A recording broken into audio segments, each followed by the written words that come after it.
Good evening. Welcome to Pittsburgh Theological Seminary for Judaism Is About Love, a conversation with Rabbi Shai Held and Reverend Dr. Jerome Creach. This is an event in partnership with the Jewish Community Center of Greater Pittsburgh and the Center for Loving Kindness. And my name is Reverend Eric Hooka. I'm the Director of Continuing Education here at Pittsburgh Seminary. And I welcome you wherever and however you're joining us, whether in person or online, whether you're near or far from Pittsburgh, whether you're coming from the Jewish or Christian tradition or a different faith tradition or no faith tradition at all, we welcome you into this space.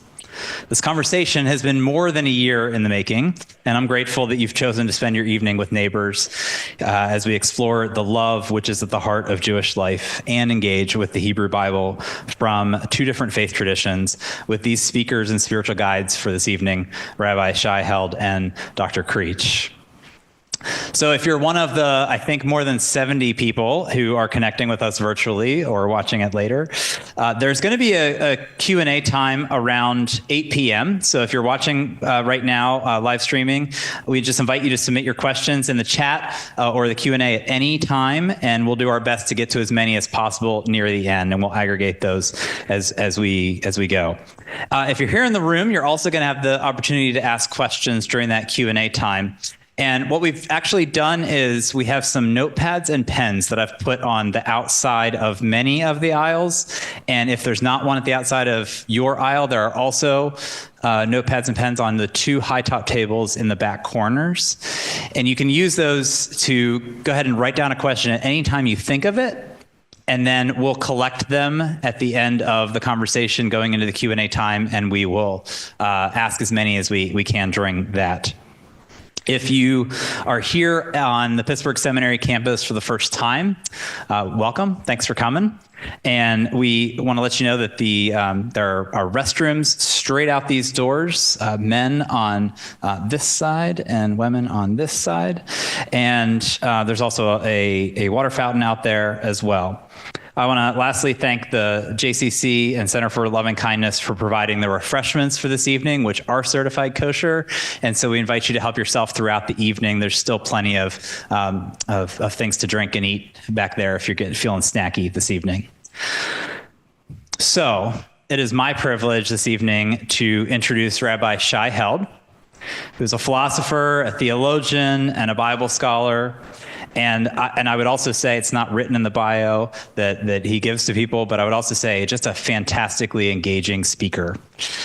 And Rabbi Held is president and dean of the Hadar Institute, a center of Jewish life, learning, and practice that builds vibrant egalitarian communities in North America and Israel. And since its founding in 2006, it has impacted thousands of people through programs and content, giving Jews of all ages the tools to access traditional texts and live inspired Jewish lives. Rabbi Held is the author of several books: Abraham Joshua Heschel, The Call of Transcendence, The Heart of Torah, and Judaism Is About Love. He is a recipient of the prestigious Covenant Award for Excellence in Jewish Education, has been named multiple times by Newsweek as one of the 50 most influential rabbis in America, and by the Jewish Daily Forward as one of the 50 most prominent Jews in the world. And he's here with us tonight. So Rabbi Held, welcome to Pittsburgh. We're glad you're here with us. Thank you.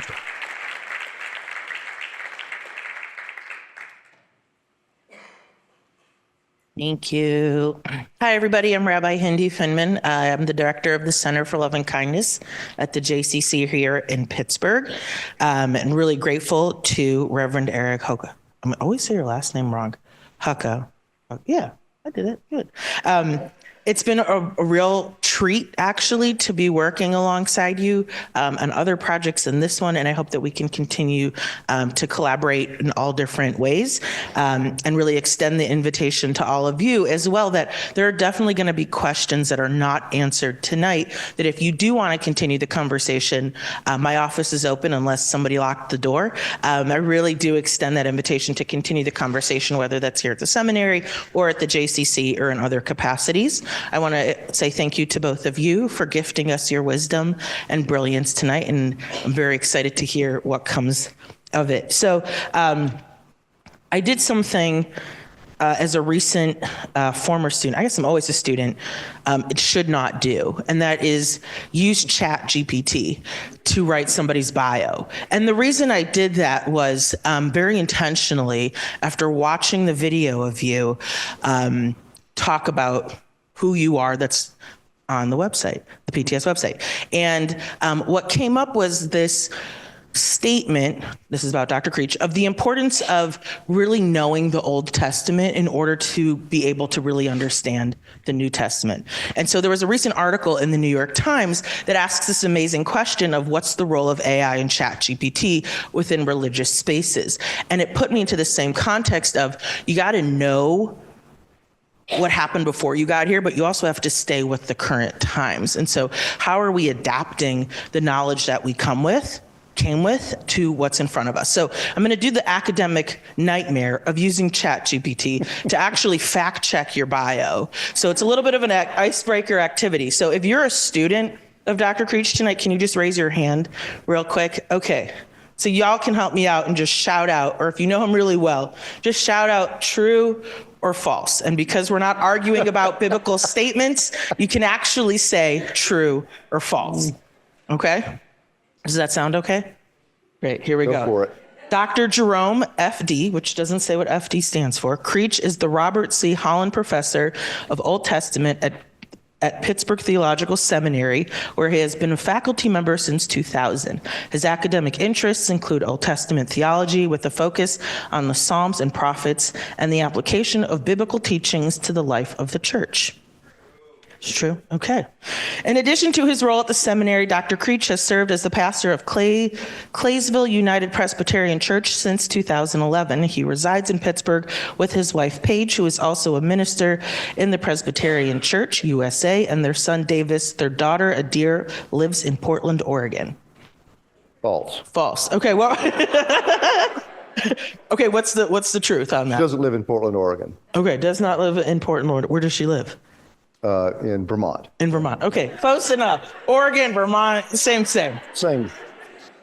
Okay, we're getting there, but the rest is true. Okay, Dr. Creach has authored several publications, including Joshua in the Interpretation Bible Commentary Series and Violence in Scripture in the Interpretation Resources for the Use of Scripture in the Church series. True. Oh, there we go. On February 11th, 2025, Dr. Creach is scheduled to participate in a conversation titled Judaism Is About Love with Rabbi Shai Held at Pittsburgh Theological Seminary. I think that's pretty true. Yeah. So folks, always, when you read anything, whether it's biblical or not, it's always good to get to the source of it and ask, is this actually true? So with that, I'm going to turn off the mic and pass it on. Thank you. Our colleague Joel Kaminsky is at Smith College, written a lot about election, and you cite him in your book, did this exercise where he asked ChatGPT to write his own bio. And I read what it came out with, and it talked about how important a scholar he was in his field. I'm just disappointed that we didn't get to that. So thank you. Shai, welcome to Pittsburgh and Pittsburgh Theological Seminary. So good to have you here. Thank you so much. And it's been such a pleasure to read your book. And so I'd like to start our conversation with the title, Judaism is About Love, and the subtitle, Recovering the Heart of Jewish Life. Subtitle suggests that something in Jewish life has been forgotten or neglected, and it's about love, and you're trying to recover that. So I wonder if we could just start with you sharing a little bit about like what led you to write the book and what kind of experiences, what have you tried to accomplish then in this? Yeah, sure. Thank you. First of all, thank you, Jerome, for doing this. Thank you, Eric, Hindi. Thank you to all of you. I'm really grateful to be here. So in many ways, this book began with an experience I had about 25 years ago, which I talk about in the opening pages of this book. I was speaking to a group of fifth-year rabbinical students at the Jewish Theological Seminary in New York. And in the context of a different discussion, I said something to them that I thought was entirely self-evident and non-controversial. I said, Judaism is the story of a God who loves us and beckons us to love God back. And one of the students said with real kind of condescension, I sort of toned him down in the book, but he said with like real condescension, he was like, I'm sorry, but that just sounds like Christianity to me. And I was really crestfallen. I was shocked and like deeply saddened by that response. And I said to him, you know, it's so interesting that that's what you think of, because when I said that, I was thinking of the twice-a-day Jewish liturgy, in which we say, for example, in the morning to God, with vast love have you loved us, and then immediately recite Deuteronomy chapter 6, and you shall love the Lord your God with all your heart and all your being, right? In other words, a God who loves us and beckons us to love God back. If you hear that, and the first thing that comes to your mind is Christianity, then there's a conversation that is much harder and more fundamental that we need to find a way to have about how it is that so many Jews, even passionately committed, serious Jews, have so internalized a traditional Christian anti-Judaic trope that they simply accept it as the truth. You've spent years studying in Jewish institutions, and you still haven't been able to shed the lens of what has been a historic caricature of the Jewish tradition. We have to talk about that. Now, the melodramatic version of this, which would not be true, would be to say, well, and the course of my life as an adult and a thinker was set in that moment. That's not what happened. But the thing is, I kept coming back to that moment through conversations that I would have with students. And one of the things I was most struck by, I have to say, was how much this cuts across denominational lines in Jewish life. I've heard this from Reform Jews, I've heard this from conservative Jews, I've heard this from yeshiva students studying in Israel, this sort of like truism that whatever Judaism is about, it's not about love, it's about something else. And I wrote this book in some very fundamental way because I wanted to help Jews see and experience Judaism apart from the condescending, sort of withering gaze of the legacy of anti-Judaism. And I have found in my career that that is a much taller order than I would have hoped or expected. Now, there's more I could say about that. I think that the Jewish internalization of this narrative about how Judaism is not about love has other dimensions too, but I'll leave that there for now. And then say that there was another piece of this, which I didn't write about in the book, and I sort of now regret it, is that a few months after that experience, I was speaking at an interfaith conference of high school students. And I found myself in a room with 20 Protestant high school students, and they had all been selected because of their devotion. I don't know how that was measured, but their devotion and their leadership qualities, right? So they're from around the country, and I'm in this room with them, and we're talking about something else. And again, in passing, I say to them, so guys, remind me, what does Jesus say is the great command? And they all raise their hand. I call on one of them and he says, very sort of proudly, love of God and love of neighbor. And then totally innocently, I follow up and say, and remind me, what is Jesus quoting? No hands go up. Not a single hand. Now, the answer, of course, is Leviticus and Deuteronomy. And in that moment, I sort of had this realization of, oh, so this is how Christian culture has been able to perpetuate a story whereby Judaism is fundamentally a loveless religion, and Jesus came into the world to fill what was, until that point, a total hole or a lacuna. Because no one ever told any of you kids where Jesus got the love from. You don't know the wells he drank. You don't know anything about that. And I'm not blaming you, you're kids. But you have been deprived of an accurate sort of education about, where this comes from. And so the second audience for this book, I didn't know whether this would work and how the reception would be, was I wrote this book for Christians, lay people as well as clergy, who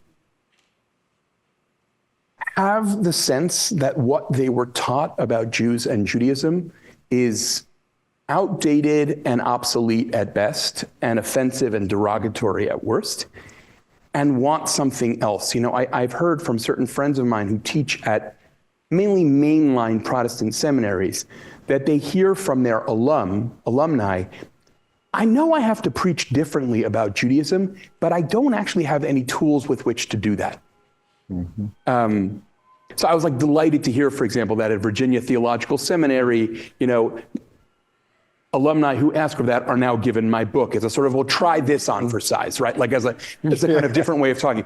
So, and that's been, I would say, one of the really most surprising and very moving experiences of my career is that I've spent a lot of time in the last 11 or so months since this book came out, talking to Christian audiences through podcasts, through some magazines, visiting seminaries.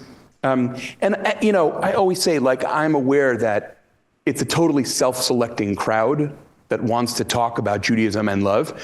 And the Christian world is so vast that, you know, I'm under no illusions that like, oh, you know, Christians are talking about Judaism and love. That's not true. And yet the audience for this has been much larger and much more receptive than I would have expected. And that's been a very, very powerful experience for me, I would say, and very like inspiring. And in a time when there's very little that I find gives me hope, that gives me hope. Wonderful.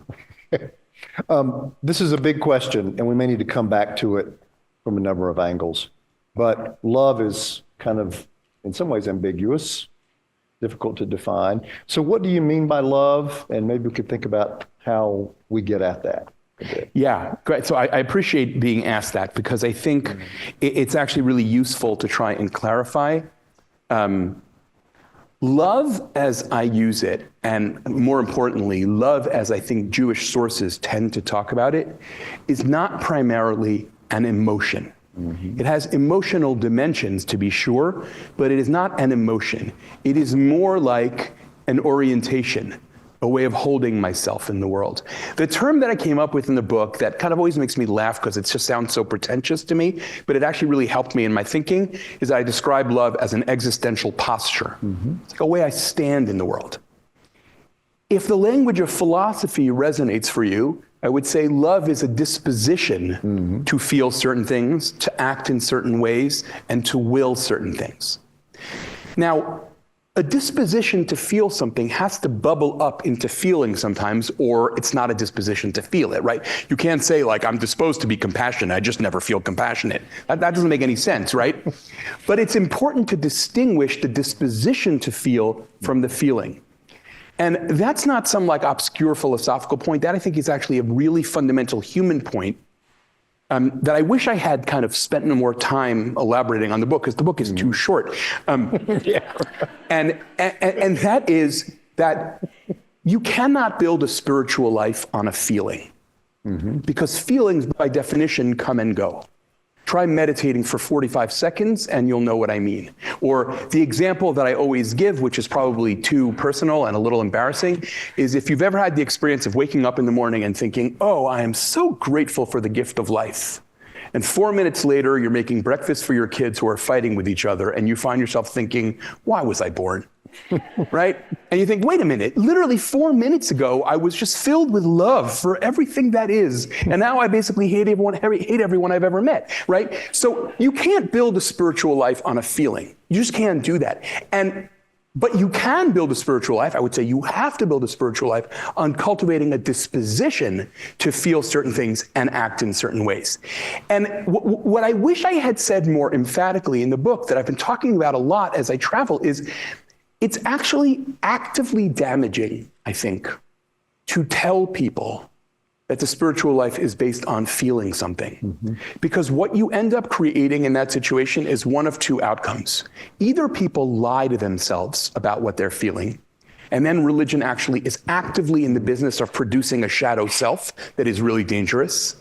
The examples of this that some Jews in the room may understand and some Christians may think I'm crazy is if you've ever been to a Karlbach minyan, there's always at least one guy in the room who's like, hey, I'm all about love.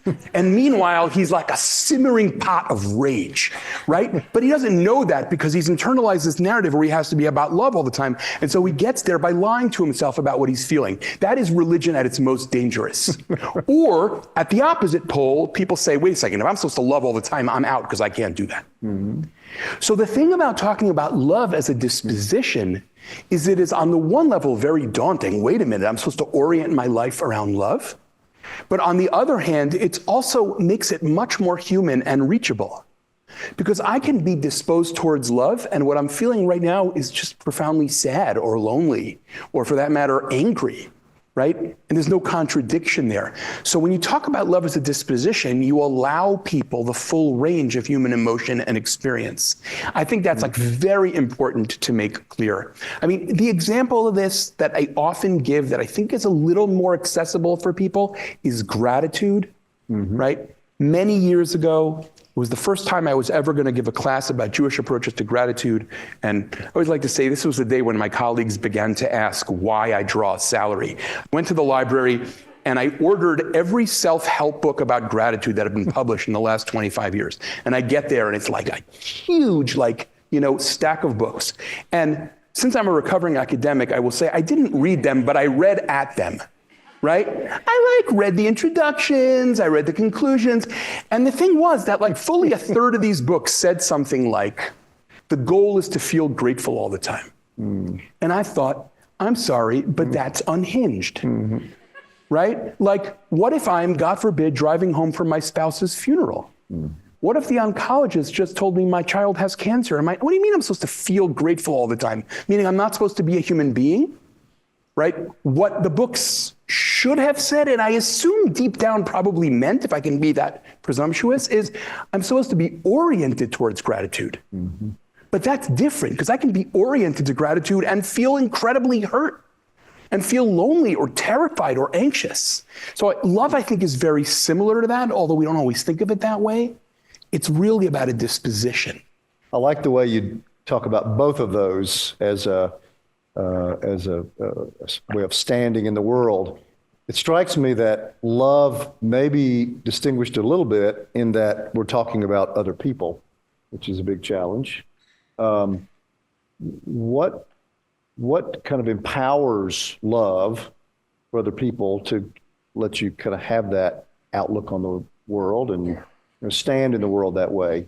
You talk about several things in the book. Yeah, well, so the thing that's interesting about this is that I think it's very different for different people. I actually think some people, for example, if I say there is a mitzvah, a commandment to love other people and to love God, there are some people who are going to say, well, loving other people, I totally get. Loving God, first of all, I don't know what you mean by that, and I don't know what God is, and to the extent that I do, I don't know what it means to love God. I don't know, love something invisible. And then there are other people who are like, oh yeah, I can love God, but people are hard, right?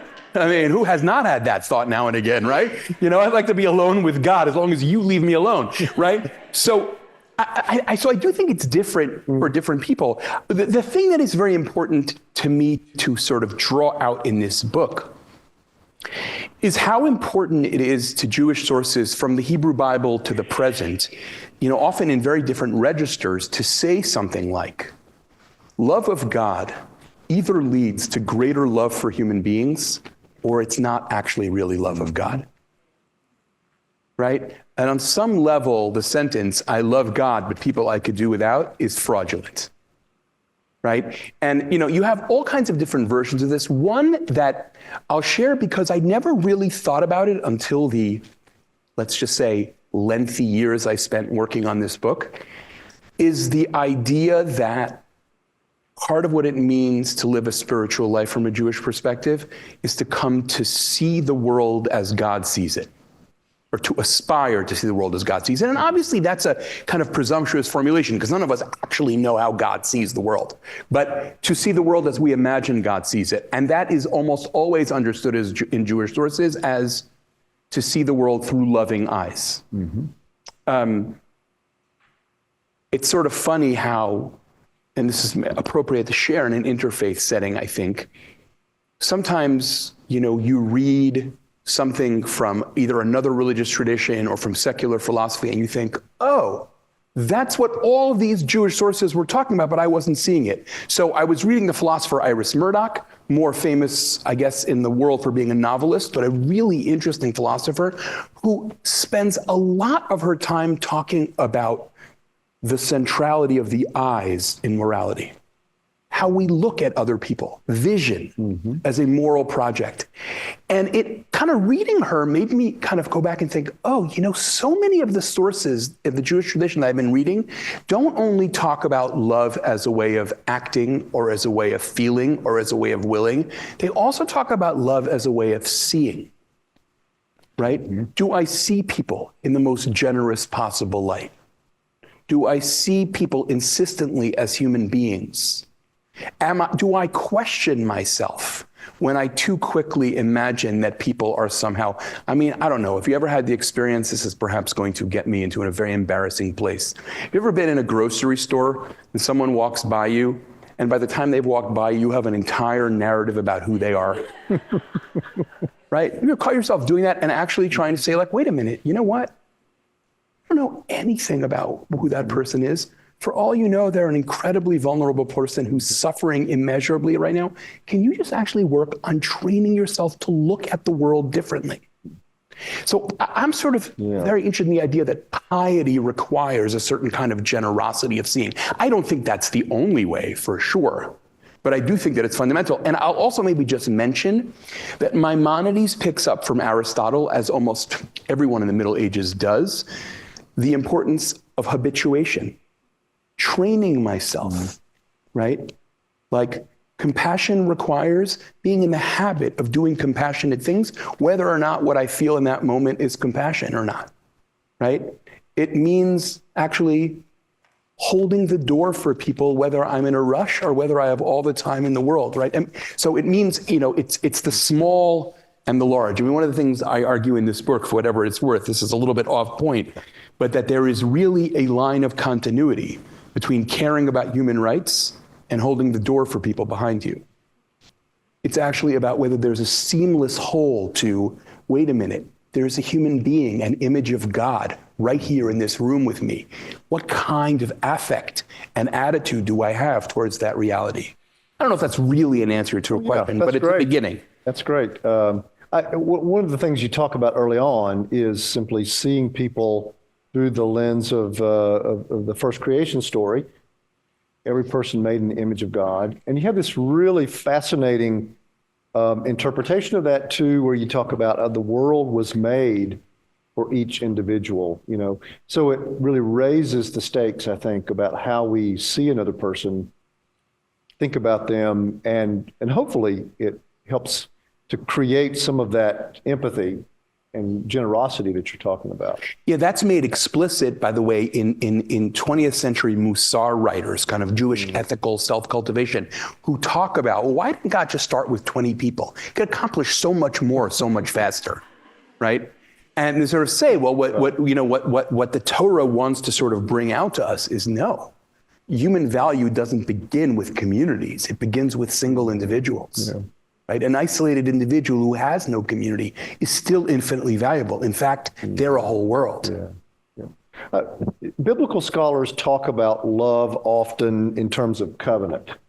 You don't really talk about this much in the book, but I'm wondering if you thought about that. And I think about it in part because, first of all, it's a way of removing the necessity of emotion, perhaps.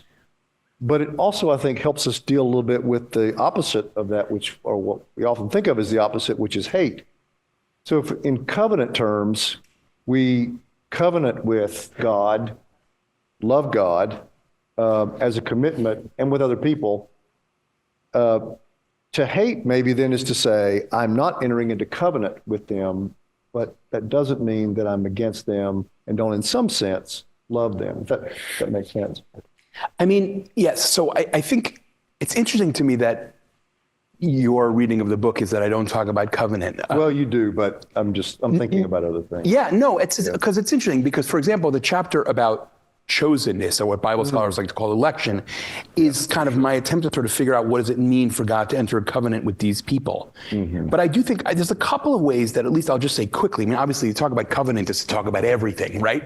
But I would say a couple of things about covenant that are really useful here is, first of all, scholars always debate, I think, whether it's best to translate the biblical Hebrew word chesed as fundamentally about love or fundamentally about faithfulness. And I think probably the insight that we can derive from that debate is that it's actually about faithful love. Yeah. Right. And that's a very powerful image, I think, of at least the love we have in relationships, what it means to love someone in a committed way. This actually relates very much to the issue about disposition, right? To be in a marriage, all right, let me say something outrageous for a minute, right?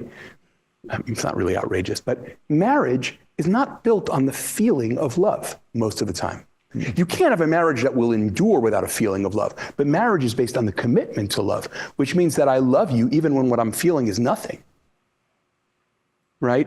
Covenant, I suspect, is something similar. It's like, and the way the Bible imagines it is, God has days when God says, you know, you people, you are not simple, right? But what am I going to do? I love you. Right? And this kind of notion of commitment is actually very powerful. I will say, for whatever it's worth, I've been asked a few times by people, why doesn't Shir HaShirim, the Song of Songs, play a bigger role in this book, a Jewish book about love? And like, you talk about the Song of Songs, but you don't talk about it a lot. And what I've said, I don't know if this is a great answer, but what I've said is, you know, the love that I primarily wanted to talk about this book is not the fiery passion of like being inflamed for someone. It's actually the slow, steady work of being committed to love. The drama of Song of Songs is not what I was after. Right. However, I will say, as my teacher, John Levinson, has pointed out, the rabbis did something amazing and far more subtle than they're usually given credit for. By saying that Song of Songs was about God and Israel and their relationship with each other, the thing about that is Song of Songs is not just about passionate love. It's about constant near misses, right? The boyfriend knocks on the door, right? She says, oh, I just got into bed. I'm not getting up, right? And then she's like, what am I doing? And she gets up and opens the door and he's gone. And Levinson says, like, oh my God, the rabbi's talking about the pathos of a relationship with God. You were just here a minute ago. I felt the presence of God, and now I live in a barren, godless, what's going on? And they thought that text was about covenant. Yeah.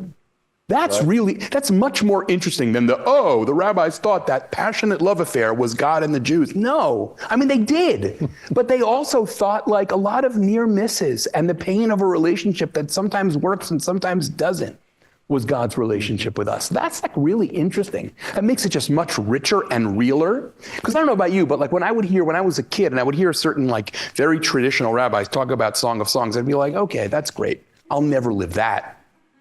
I mean, not with a human being, let alone not with God. No. I'll never have that kind of love. And then I sort of read the Song of Songs and I was like, oh, wait a minute.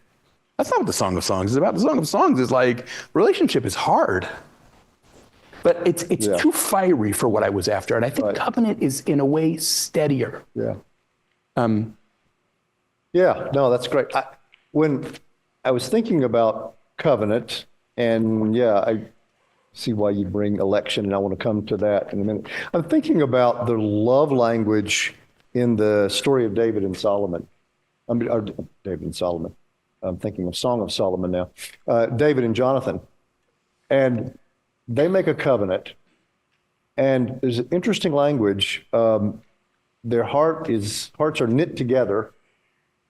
Jonathan makes a covenant with David because, I think is the right reading, he loved him as his own heart. And as I was rereading that text, I was thinking it probably was going to say he loved him and then he made a covenant, as though love is something he's trying to choose to do or whatever. But love was the reason for the covenant in the first place. It's a really interesting reading, how it's wrapped up together. Well, I think in some ideal picture, love and covenant exist in some kind of almost virtuous cycle. Yeah. Love is what knits us into covenant, and covenant commits us to maintaining love through whatever comes, right? And there's a kind of like an unfolding there. You can't have a covenant without some love. But you need covenant often to sustain love. Yeah, they're not identical things, but they're somehow related. Yeah. One of the things you say early in the book, and you repeat it in a number of ways, is you point out that Judaism and Christianity are not the same. Judaism is not Christianity. And one of the ways that comes out is in talking about some differences, kind of fundamental differences in the way we, Jews and Christians, sort of see humanity, which is related to how we love and so on. Can you say a little bit about that? Yeah, I mean, about your premise, I should say, like, as I worked on the book and I realized I was making this kind of impassioned case that Judaism is about love, Judaism is a religion of love, I then got anxious that there would be readers, Jewish or Christian, who would say, oh, so Judaism was Christianity avant la lettre, right? Before there were Christians, they were Jews, they were proto-Christians.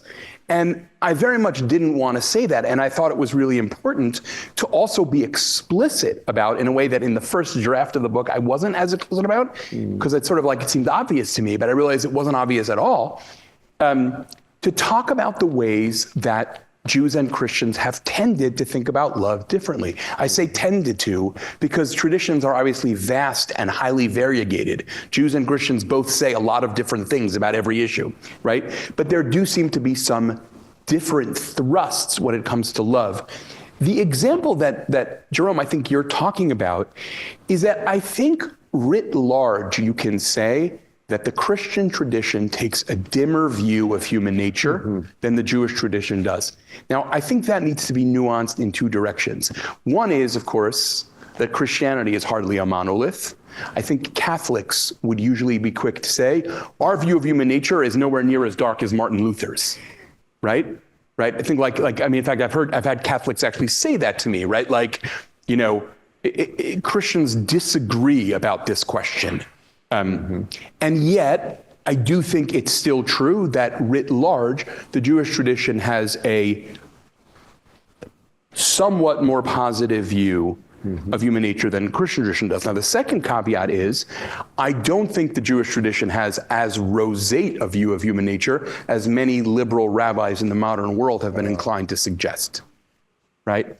And what I suggest in this book is that the Jewish approach to human nature is neither optimistic nor pessimistic, but possibilistic. I'll give you an example very clearly of what I mean by this. I was reading a while back commentary on Leviticus by I believe, Japanese Lutheran Bible scholar. And he gets to Leviticus 19:18, V'ahavta l'recha kamocha, love your neighbor as yourself. And as a Jew, I was amazed by this comment. He says, the purpose of this commandment is to invite us to give up our egocentrism, and then, of course, to make us realize that we are incapable of that, and to have us throw ourselves upon God's mercy. And I read this and I thought, okay, the part of me that sort of plays at being a Bible scholar is like, whoa, way to import your 16th century theology into a biblical text. I don't think there is anywhere in the Pentateuch, in the Chumash, that suggests that there are commandments that human beings are incapable of keeping. Right. In fact, Deuteronomy 30 explicitly makes the opposite case. The law is not too far from you, right? It is close to you to do it. What I think a more Jewish reading of Leviticus 19:18 would say is, this law is there in part to suggest that you're probably capable, at least for moments, of more love and more kindness and more generosity than you're probably inclined to think.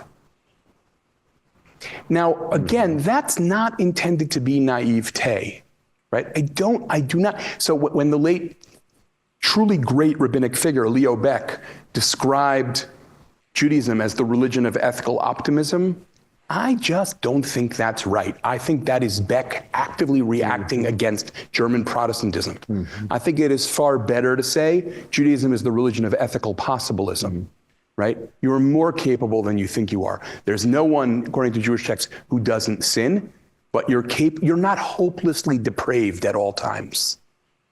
I love your term possibilistic, and but I think I don't know where I got that. I'm sure that's not my term, but it's great. I had not seen it before, so maybe it is your term. But I don't know. I think you're right about the kind of general difference. I think most Christians, when they read that line in Deuteronomy 30, the commandments are not too hard for you, they think, now I know I'm supposed to believe this, but I'm not sure I believe this. It's a struggle. So what I tell Jews about that, by the way, is don't be so quick to dismiss the Christian view. If you're an optimist about human nature, I invite you to read the New York Times on any given day, right? Like, in other words, I'm saying that because I didn't mean to cut you off, but I'm not at all invested in sort of like, I'm quite the contrary, in interreligious polemics. Oh, Judaism is right and Christianity is wrong. I'm sort of more interested in like what's at stake in some of these distinctions. Like what might we learn about the ways these traditions have come to think differently? And so like, I think it's important for Christians to think about like, oh, what might we learn from the rabbinic commitment to possibilism? And I think for Jews to say like, what was Martin Luther saying? Right? There are moments in the Jewish liturgical year when we throw ourselves upon God's mercy. You know, I was just talking to a group earlier about, you know, the moment of the liturgical year where most American Jews, I think, find most emotional is a moment in which we say, Jews say to God, our Father, our King, show us grace and answer us because we have no deeds. That is not roseate optimism. That is the desperate need for grace. That's what that is, right? So it's important to sort of like think about these differences. I think, may we be blessed to live in a time when the primary reason we think about differences is not to beat each other over the head with them, but actually to learn from one another and to learn about one another. I'm sorry though, but I interrupted you. No, you're good.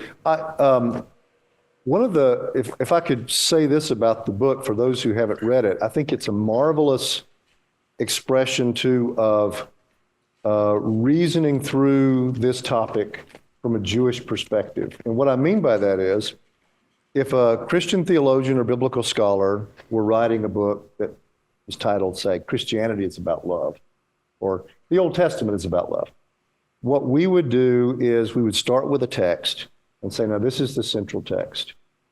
And here's how these others fit in. And this is why this is the central text. And we just keep coming back to that.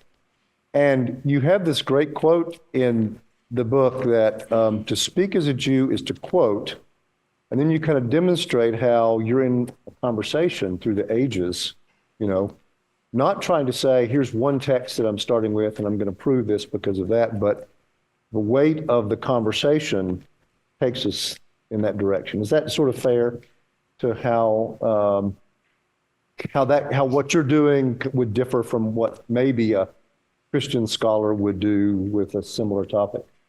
You know, so let me try to answer with this. I had a conversation a few years ago that actually really shocked me. It was really like a really revelatory experience for me. I was talking to the Reverend Judy Fentress Williams, who's a Bible professor at Virginia Theological Seminary and a minister. And in passing in this conversation, I said, well, you know, Judy, one of the things that's interesting about the rabbinic approach to the Bible is that because the Bible is understood to be divine, it has almost an infinity of meanings. And she sort of looked at me like I fell from, and she said, you know, in the evangelical church that I was raised in, we were taught that because the Bible is divine, every verse has a meaning. Yeah.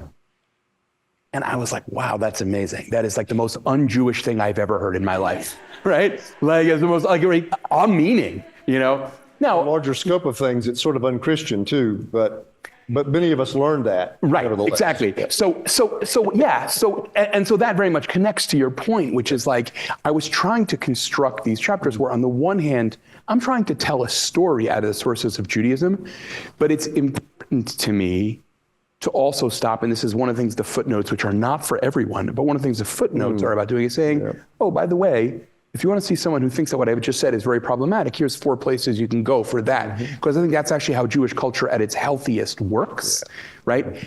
And I love that you picked up on that, the notion that like we speak through quoting. I had a conversation a few years ago with a secular Israeli who said to me, why don't you just tell me what you think? Why are you always quoting people?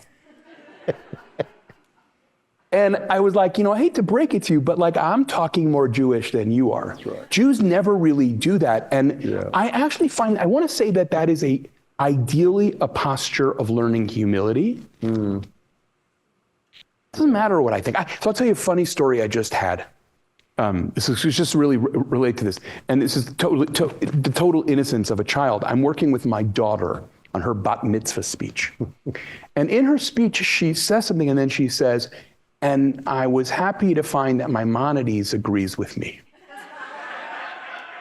Good thing. And I said to her, sweetie, I think what you mean is that you agree with Maimonides. And she was like, isn't that the same thing? And I was like, well, actually, I totally see how you think that, but it's not the same thing. It was like a fascinating educational moment for me, actually. And I was like, it's not just that he came first, it's that he's Maimonides. That's right. Right? No, I really mean, this is actually very important about how you talk. It is a discipline of humility. Now, are there people for who, they just like know lots of stuff and they use it as a bludgeon to shut other people up or to show off how much they know? Of course there are. But the idea, I quote actually a Christian writer, I forget now who it is, who says, quoting people is a way of overcoming the temptation to solipsism.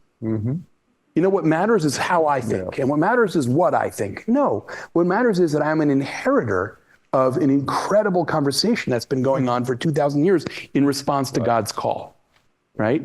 And so that's just like a very powerful experience. I would also say that for me, the act of quoting is very much an act of love of Torah. I actually don't talk enough in this book, in my opinion, again, it should have been longer, about how central the love of Torah is in Jewish culture. I kind of allude to it, but I don't actually kind of emphasize it explicitly enough. Like, I love the fact that, like, my first impulse when I want to make an argument is to think about what Talmudic passage can I quote to make it. First of all, that's part of what makes me a Jew. Like, I sometimes tell my son, who's not sure he's a believer, just remember, Jewish culture is not bagels. Jewish culture is the Talmud Bavli, right? Jewish culture is the Babylonian Talmud. You want to, like, talk as a secular Jew? Great, learn the Talmud. I'm being totally serious here, like because otherwise, like, well, what is it? It's very thin. Other people eat bagels too. Yeah.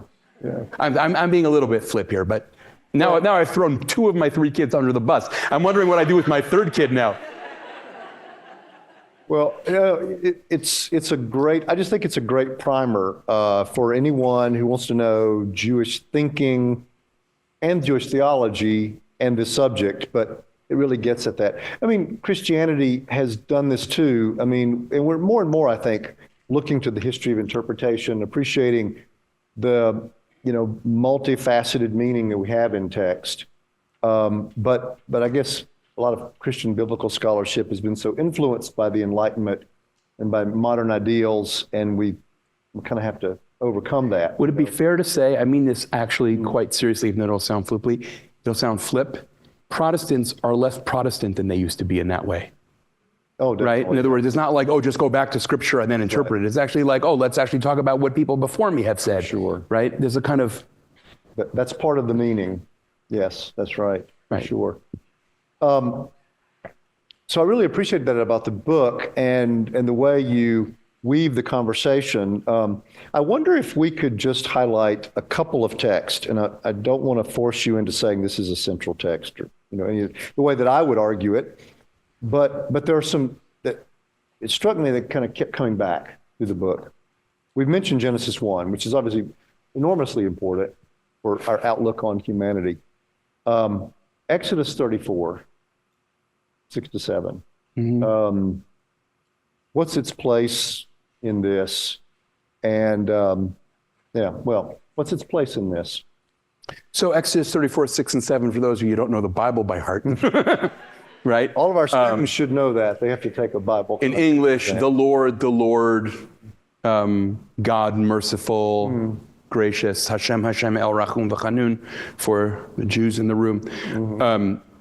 So that text is central to me in this book for 2 reasons. One of which is one of the oldest and hardest to die canards that circulates is, whereas the God of the Old Testament, the so-called Old Testament, is a God of rage and vengeance, the God of the New Testament is a God of sweetness and light. And what I would say is, to the extent that you think divine anger is a problem, which we could talk about at another time, to the extent that you think divine anger is a problem, it is a problem that the Hebrew Bible and the New Testament share. As I was just talking to Jerome, you were talking about this earlier, how the Bible scholar Brent Strawn likes to say, for Christians who think that divine rage and violence is an Old Testament problem, I simply invite them to read the book of Revelations and get back to me, right? So first of all, I emphasize those verses because in the Hebrew Bible itself, in Tanakh, no verses are quoted more often. That is to say, within the Bible itself quotes no biblical verses more often than Exodus 34, 6, and 7. Right? That becomes a chorus within Tanakh itself. Those verses are constantly reworked, played with, thought about. And there's a couple things about them that I think are particularly important. Now, we don't have text in front of us, but Exodus 34, 6 describes God's character traits. And Exodus 34, 7 describes what God does. And the thing that's interesting is that love is mentioned in 6 and 7, but anger is mentioned only in 7. And what that means is that according to the book of Exodus, angry is something God gets, loving is something God is. And I think that's actually a really important frame for thinking about all kinds of biblical texts. When we hold that up to the light, we see a lot of things differently. And then something that I found really helpful that I tried to sort of lay out in this book is that the verses almost become radicalized as the Bible progresses. So that, just to give you two very quick examples of this out of a much larger narrative, which I obviously don't tell the whole story, which would be its own book, obviously. But one is that you might think Exodus 34, 6, and 7 is only about God's relationship with God's covenant people. With God's people, God is loving and merciful and gracious, but not with everyone else. And then comes Psalm 145, a text that all Jews who go to synagogue know but can't hear because it's so familiar. That's otherwise known as Ashrei, right? We get Chanun v'rachum Hashem, Erecha Paimu Dal Chesed. Gracious and merciful is God, long-suffering and abundant in love, a direct allusion to Exodus 34, 6, and 7. And then the following verse, Tov Hashem lakol, v'rachamav al kol ma'asav. God is good to all, and God's mercy extends to all God's creatures. What Psalm 145 is very consciously doing there is taking Exodus 34, 6, and 7 and making it not covenantal only, but also creational. God is loving and gracious towards everything God makes. And already Maimonides says, yeah, that's not just humans. That's animals too. There you go. Right? That's not some environmentalist rabbi, hanging out in Birkenstocks. That's Maimonides. Once again, Maimonides, right? And then there's the amazing end of the book of Jonah, which I think is just so stunningly interesting and missed by most people who hear it. What Jonah, I think, so first of all, in every other text where God is complained about, the complainer complains that God is not living up to God's nature. Jonah is the one character who complains that God is living up to God's nature, right? Jonah says, finally, in the book, I knew this about you. You love people I don't like, and that really bothers me. Right? And here I think you have to understand the minor prophets, right? Nineveh is not some city. Nineveh is like the ancient Near East version of like Saddam Hussein, right? It's like, right? These are like, not the book of Nahum calls it Ir Damim, a city awash in blood, right? And Jonah makes a totally reasonable claim to God. Jonah says, them? Now, they're repenting in that moment. But, a variety of medieval Jewish commentaries say, Jonah's basically saying like they're repenting right now, but they're eventually going to exile us and destroy your temple. God, you're being played for a fool. And God amazingly says, what do you want? I made them. I don't hate all those people you do. And that's the moment. That's like this moment. It's just a shocking moment, I think. And by the way, that's crazy because that's like Yom Kippur is waning. And we read this book. God is more forgiving than you can imagine or control. That's like very powerful stuff. And that ain't the New Testament. No. Right? And so that's what I was sort of trying to sort of draw out. Now, that's not the only thing. I'm not pretending that I've eyed the Jewish tradition in a bow.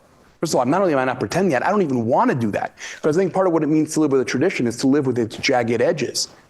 But I do think that the tradition tells a very powerful story about a God who is insistently loving. And by the way, we work hard here to fight against Marcionism too. And so glad to be partnered with you on that. That text, I see some of my students here, and I know some are zooming in from the Prophets, Psalms, and Wisdom introductory course in Old Testament. We just talked about 3 books that appear together, Jonah, Micah, Nahum. And interestingly, all 3 sit side by side in the book of the 12, and all 3 allude to or cite from Exodus 34, 6-7, all doing it in their own ways. Jonah most radically, and you mentioned Joel in your book, Joel doing it also. Micah uses the text to apply to Judah and its forgiveness. Nahum, in his judgment on Nineveh, also has to allude to it. He comes down on the side of God, doesn't clear the guilty, but he still mentions God's tendency to be slow to anger. It's fascinating the way that reverberates through the Old Testament. Yeah. And to sort of to your caricature, Judaism and Christianity, the difference, I think the way this text plays and the golden calf story plays in the Hebrew Bible kind of attest to the fact that there's this accent on the possibilities in humankind, God's mercy. We have it there. We have it, book 4 of the Psalter, Psalm 103. It's all over the place. So it's marvelous the way it just echoes throughout the Bible. Near the end of the book, we've got maybe a couple minutes till we need to stop and open for some questions. You have several big chapters where you kind of, at least to my mind, dig into some of the challenges to this, seeing love as the heart of Judaism. So devastation is one of those. How do you deal with situations where you've been traumatized, where you've been destroyed in some way? Yeah, so I think I would respond to that in 2 ways. Someone actually just asked me the other day, I don't remember where this was. They asked me a formulation of a question that I had not been asked before. They said, what is the relationship in Jewish thought between love and grief? Beyond, I think, the obvious of the more we love someone, the more we grieve for them. And one of the things that I think about a lot, and I suspect this is not where you were going with the question, but let me just sort of go here for 1 minute, which is one of the arguments that was most important to me to make in this book is that when the Bible talks about loving the stranger and amplifies that command by saying, you were strangers in the land of Egypt, therefore have a special degree of empathy, the Bible is making a very clear choice, because it could have said, you were strangers in the land of Egypt, no one lifted up a finger to help you, therefore you don't owe anyone anything. And instead, it chose to accentuate the voice in us that says, oh, you were strangers in the land of Egypt, no one lifted a finger up to help you, the stranger is your responsibility. To speak about something I think very profound in a very cursory way, I would say that in my experience of my own life and having done pastoral care for a lot of years, many, if not most people who have endured serious trauma actually have both of those voices in their head at the same time. The voice that says, if you had had my mother, you would know I don't owe anybody anything. And the voice that says, oh my gosh, I had my mother, every vulnerable child feels like they're my responsibility. And the Torah, I think, very clearly wants to draw out that second voice, right? The way that I formulate that, for whatever it's worth, is we shape the memory that in turn shapes us. We decide what memory means, right? The Holocaust has no meaning. It doesn't mean anything. It can mean, therefore, distrust and hate everyone who's not your community, or it can mean be especially sensitive to victims, right? Right?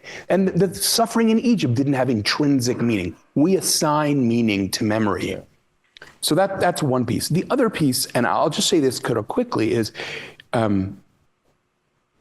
I think one of the greatest anomalies in the Jewish calendar year is also a moment of enormous profundity.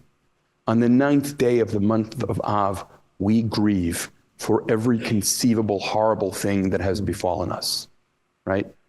The rabbis, I think, tried to both intensify and limit grief by saying everything awful that could have possibly happened on this day.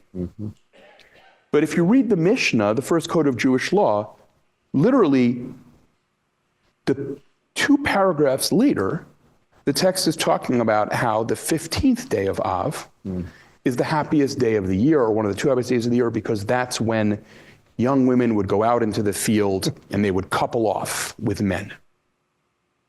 I have to say that for many years I read this Mishnah and I was like, this is like a satire on a Jewish grandmother. You're sitting Shiva for your whole world and the old lady walks in and says, I know, let's have a singles party. It's like, what? Are you bananas? Like, I'm grieving the destruction of the temple. Why are you talking about marriage? And then like years later, it sort of occurred to me one day, that's kind of breathtaking. Trauma makes us want to go like this. Trauma shuts us off. Trauma makes us want to give up on connection. So the rabbis come along and they say, you know what we're going to do, right? Even before the mourning period is over, we're going to have a festival in which we're going to reaffirm and celebrate the possibility of love, even and especially in this nightmare of a world. That is very powerful stuff and really hard. I mean, it's like really, really hard. Like, I mean, try to think about that. Like a week after I lose everything, I'm supposed to like say, no, but I affirm the reality and the possibility and the viability of love. That's an amazing claim. And it is, I would say, kind of an amazing instance of the Jewish tradition's utter refusal to let despair have the final word. Which is not a bad message for what a lot of Jews have endured in the last 15 months, right? It's like to not let despair have the final word. And not a bad message for America at this particularly wonderful moment in our history. No, you beautifully pulled those together. I wasn't thinking of them together, but they really belong together, don't they?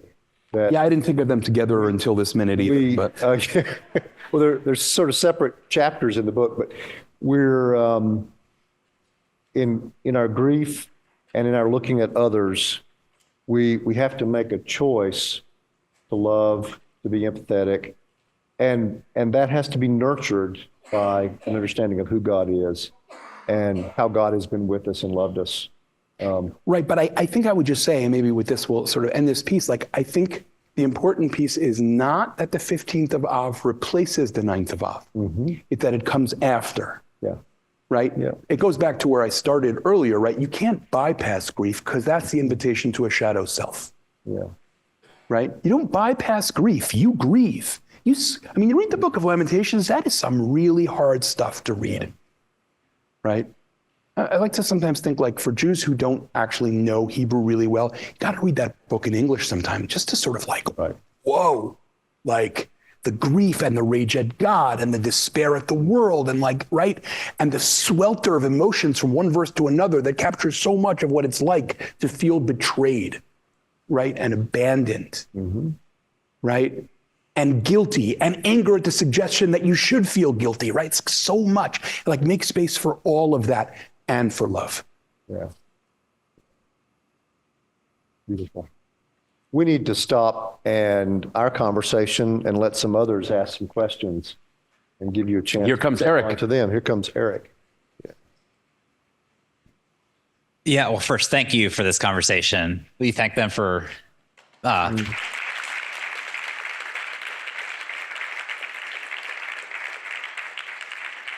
So that thank you, that gratitude is for all the things that we are now thinking about and writing questions about. And I think many of you are writing questions. We have some that have come in online, and Rabbi Hindi and I will come in a minute to start collecting those. So if you have questions that you want to submit, why don't you pass them to the outsides, and we'll come down the outside to try to pull all of the questions. And so I'm going to, Rabbi Held, I'm going to give you a chance to catch your breath because you've given us so much to think about. And this first question I'm going to give to Dr. Creach. So I'll give you a chance to What about Chat GPT, is it? share with us. Yeah, it's not about Chat GPT. So the question is, Dr. Creach, we know that you have, of course, read this book as well. Were there parts of reading this book that really challenged your relationship to your Christian tradition and that made you reckon with the way that you understand yourself as a Christian? Wow. I mean, I guess the answer would be yes, but I would say I guess it just sort of deepened and affirmed things I had already thought about.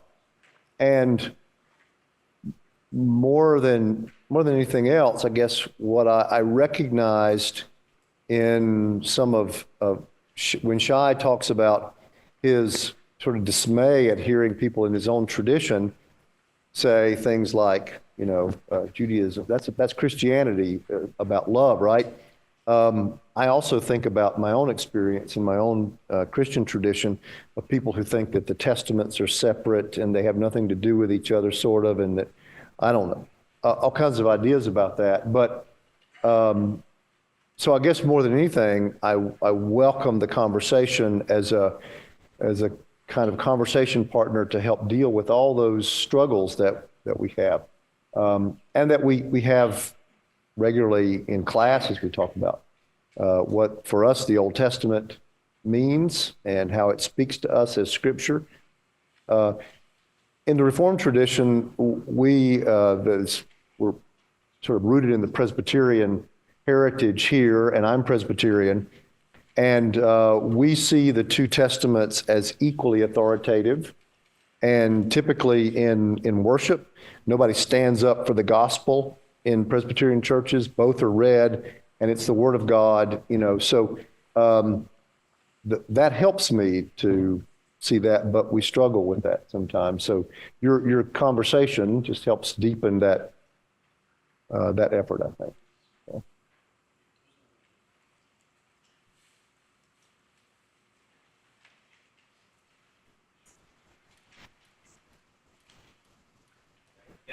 They're coming in hot. Yeah, thanks. Sure. Okay, so we're obviously not going to get to all of them. But This ends at 8:30 a.m., right? Yeah, I think that would still get you on your plane in time tomorrow. So, okay, so here's I think maybe it would be an interesting question to hear. This wasn't directed at either one of you, but I think this would be an interesting question for each of you to share. And actually, I'm just going to say that I also know there are people in this room that have some good answers to this question. And so if you feel like you want to weigh in or even share some things that you might already be doing, feel free to jump up and chime in.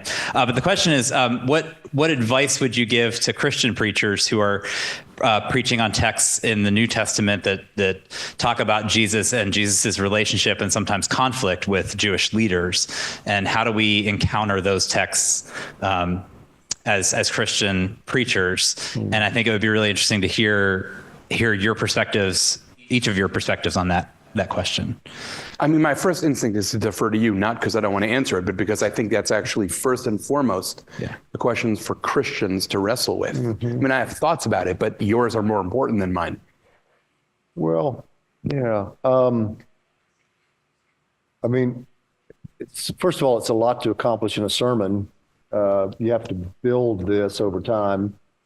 But I think the idea that to lay down over time, and if you can in that sermon, Jesus is not contradicting his Scripture.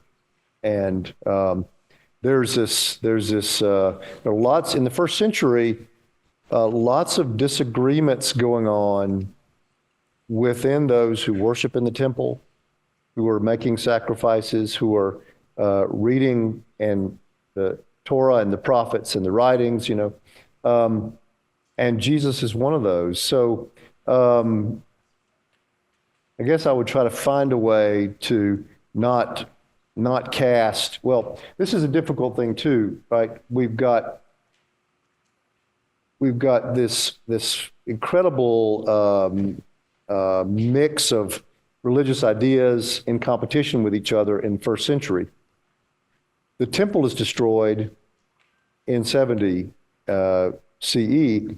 And then what we know today as Christianity and Judaism kind of developed in some ways out of that in response to that. So I think what people often do is look back before that and say, oh, well, this is Judaism, and Jesus and the apostles are departing from that and disagreeing with that. But they're within this family and having disagreements about things that they share.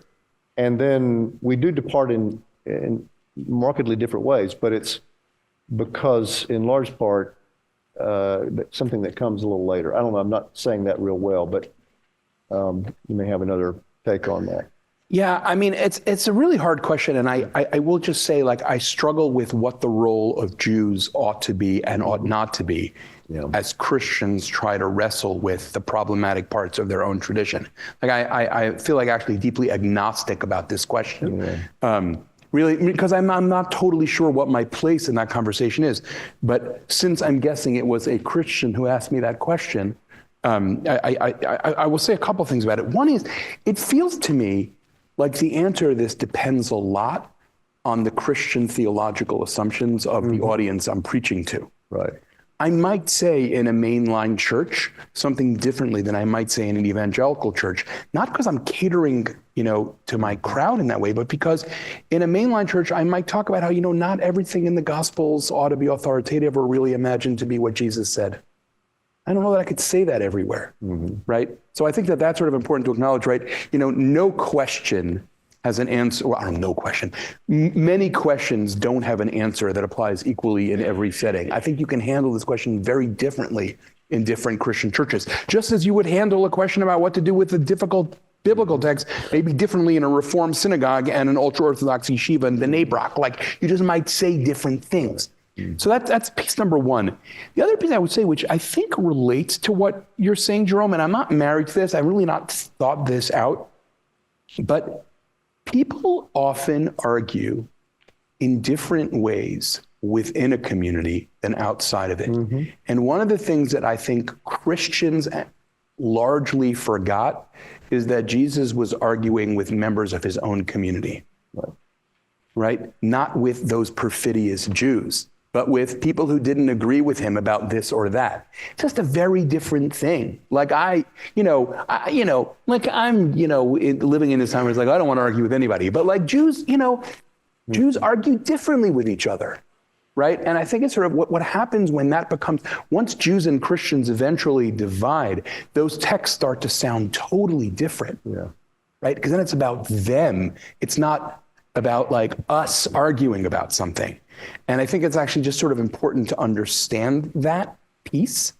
And more generally, I would say, and this is true for Jews, this is true for Christians, it's true for Muslims, I think it's always important to think about the difference between things people say when they don't have power and what those same texts can mean when they do have power, right? So like, when Christians are relatively powerless and someone says something, and then Constantine converts to Christianity, those things mean something totally different at that point.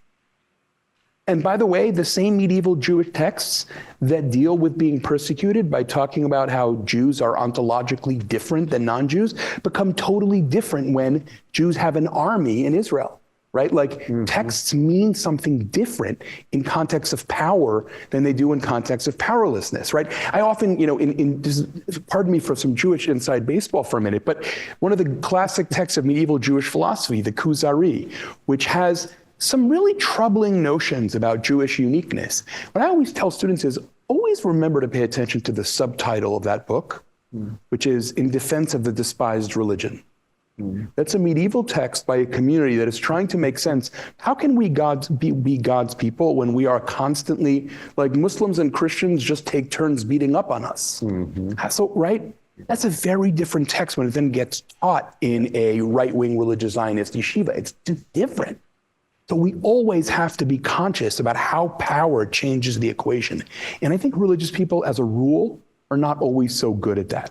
at asking, oh, wait a minute, this text that comforted me when I was weak now potentially becomes a bludgeon now that I'm strong. That's a very hard issue. I don't think it's a Christian issue. I think it's a human issue. I will also just take a little personal privilege to say that I do think it's important. I mean, I appreciate you deferring to Dr. Creach on that, but I do think it's important for us to hear what your response to that is too. It's important for us as Christians to understand how people who are outside of our tradition are hearing and are hearing what we are saying to, or even to our own tradition and to our own people from within that community, so that we can be more authentic in terms of treating these texts, not just in ways that they will be received well within our community, but outside of our community as well. So, and helping to shape our community in better ways. So I think your answer to that is also essential for us to be listening to. Thank you. Fair enough. There's a few questions that have come up about love of enemies and how different traditions address that. And, there's a lot of questions about that. So I know you dove into that a little bit, but just could you say a little bit more about, what it means to love enemies, and also the role of forgiveness within that, for what it means to forgive, how that connects with how we love enemies or deal with that. Yeah, I mean, that is obviously like an ocean of a question. So let me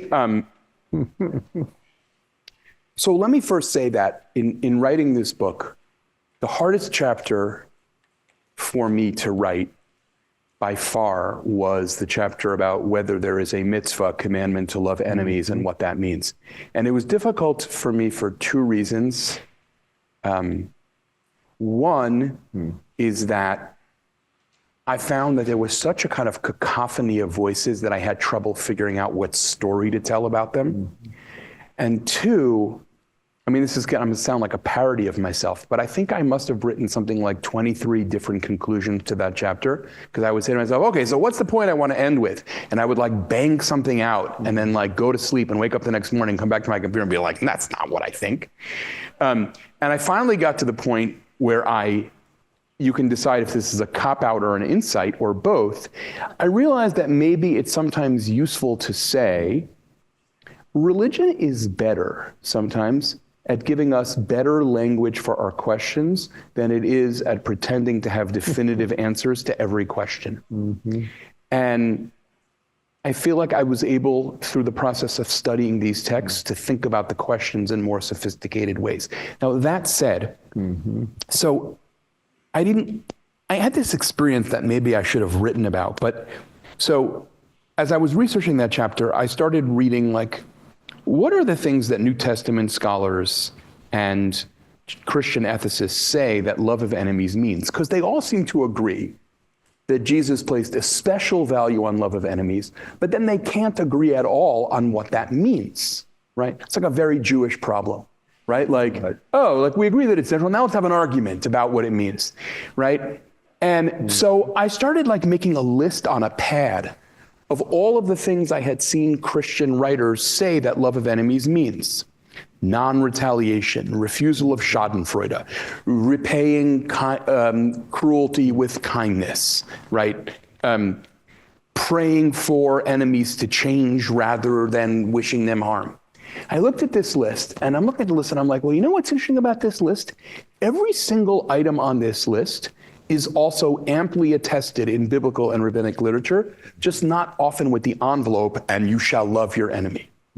But like every one of them, by the way, here's like an example of this for the Jews in the room, the ethos of non-retaliation. Jews literally end the Amida prayer 3 times a day by praying, V'lemakalelai nafshi tidom, and to those who curse me, may my soul remain silent.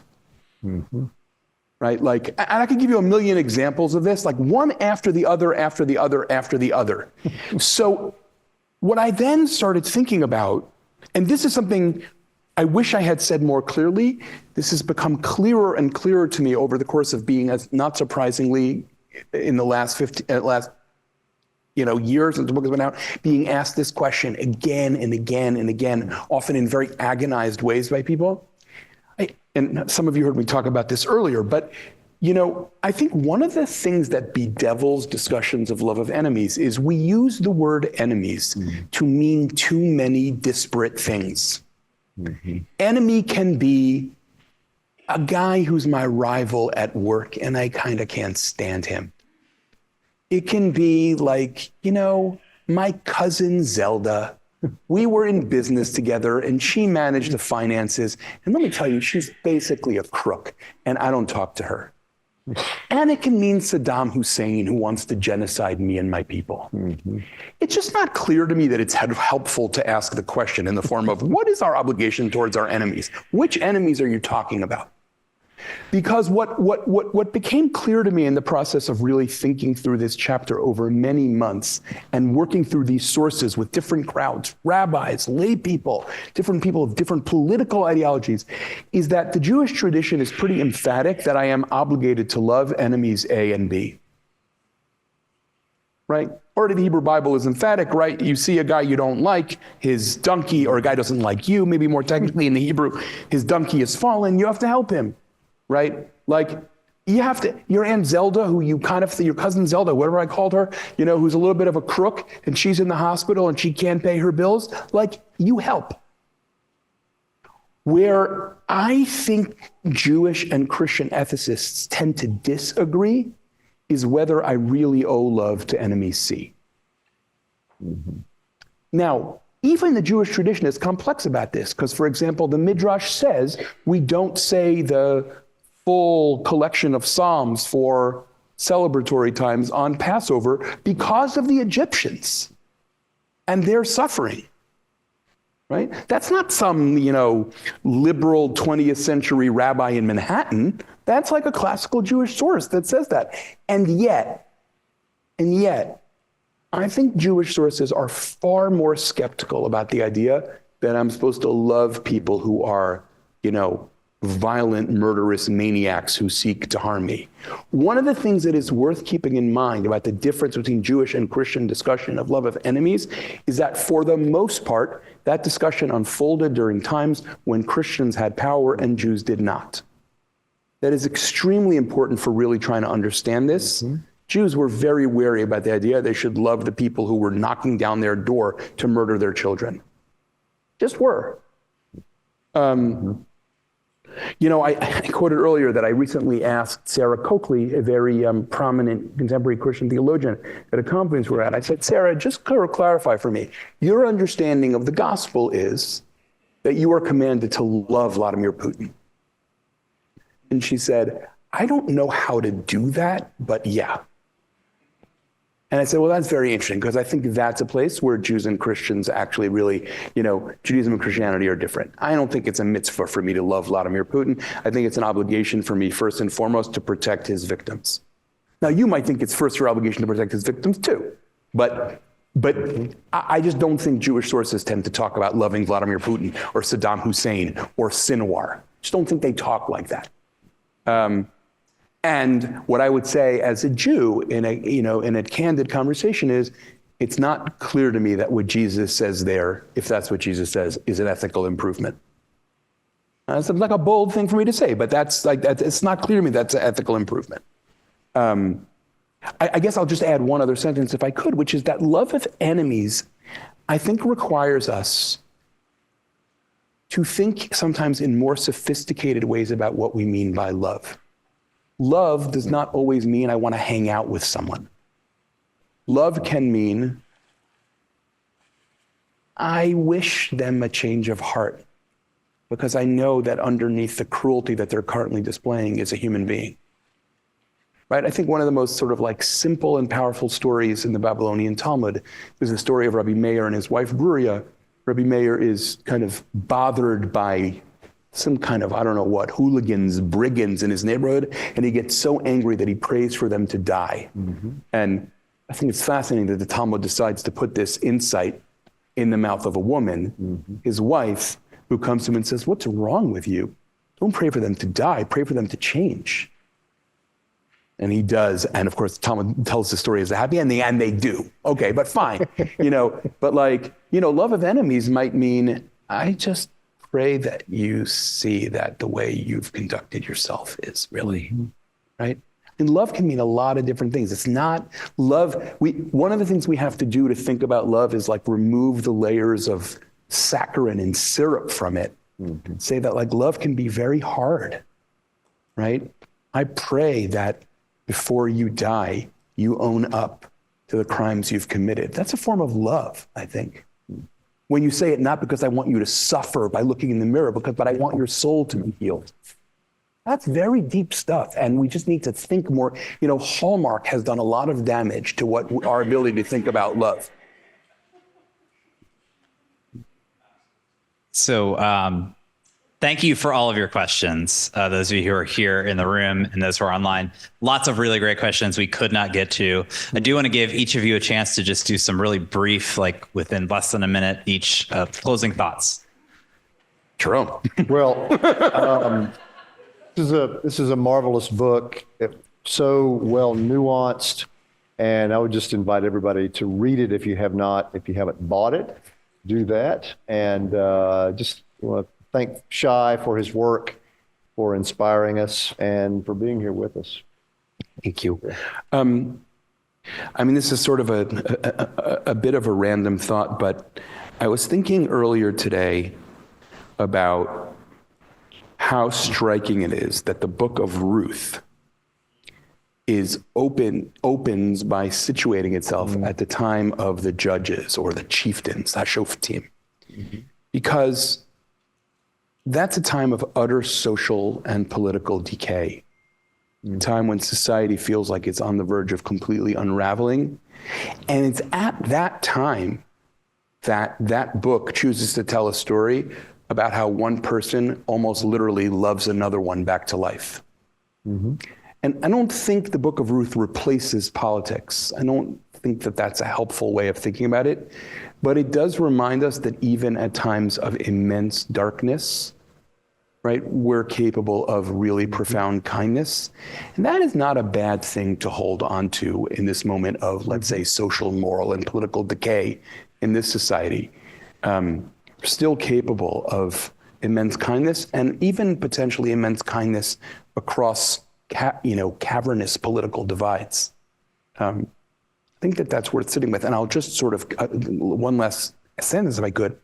It is amazing to me that Jewish tradition decided to read the book of Ruth on Shavuot, as if to say, this is the festival when we're receiving the Torah. Let me just remind you what it's about. It's about the love that people show one another, even and especially in times of immense darkness. So, may we merit being really readers in the deepest sense of that book. And thank you, both of you, really so much for your hospitality, and for Jerome. Thank you.